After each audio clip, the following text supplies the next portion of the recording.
રાજ્ય પોલીસ વડા દ્વારા અસામાજિક તત્વો પર કરવામાં આવેલી કાર્યવાહીના આદેશ બાદ સુરતમાં સતત પગલાં લેવામાં આવી રહ્યા છે। સુરત પોલીસ દ્વારા અસામાજિક તત્વો અને ગુનેગારો પર સતત કાર્યવાહી કરવામાં આવી રહી છે। ત્યારે રાત્રિના સમયે પોલીસ દ્વારા પેટ્રોલિંગ કરવા માટે ડ્રોનનો ઉપયોગ કરવામાં આવી રહ્યો છે।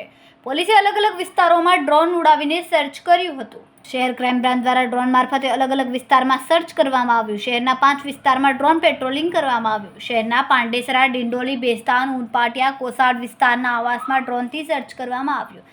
રોડ પર કે સોસાયટીના નાકે અસામાજિક ઇસમો દેખાય તો પોલીસ ત્યાંથી કાર્યવાહી કરતી હોય છે।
કેમેરામેન સેનલ વિરાણી સાથે વિશાલ છેઠા, માનવ પ્રભા ન્યૂઝ, સુરત। અમારા વિડિયોની નવી અપડેટ મેળવવા માટે સબસ્ક્રાઇબ કરો માનવ પ્રભા ન્યૂઝ ચેનલને।